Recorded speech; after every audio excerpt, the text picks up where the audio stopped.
Hi guys, good morning. So after na-harvest, of course, na-harvester ang aming farm.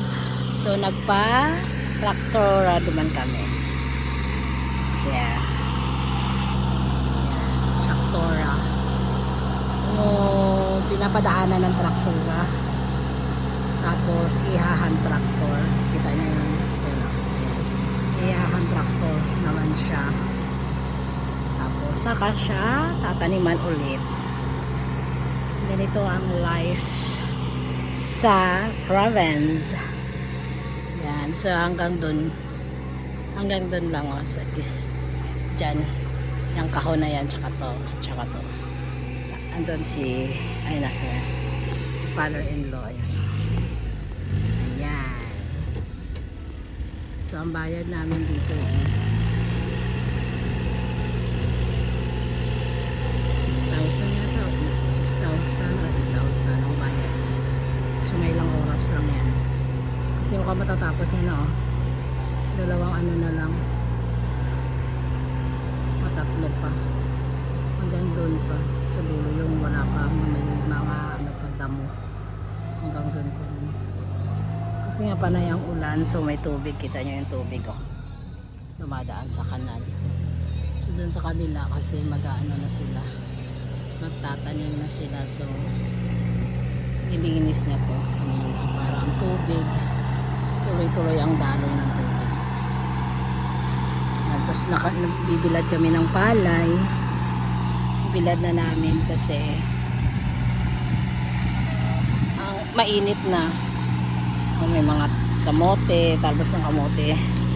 So ayan, so ang ganda na kasi ng panahon. May saging, kita nyo yung saging. Ayan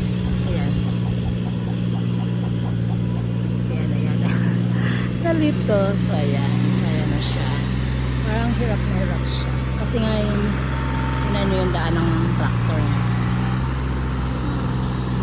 traktora niya. Actually guys, ang tinatawag na farming, magfa-farm kayo, minsan okay, minsan bawi lang, minsan gugi pa. Ganun talaga. Tapos ang baba pa ng kuha ng palay, pero kung bigas ang mahal-mahal ibenta, di ba?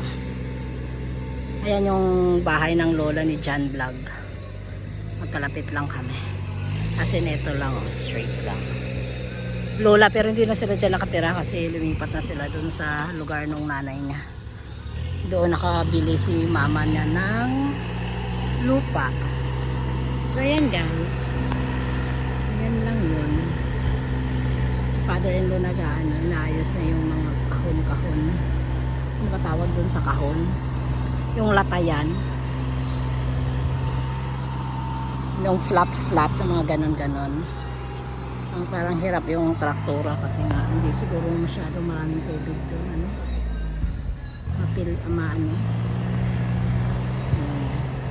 super malagkit.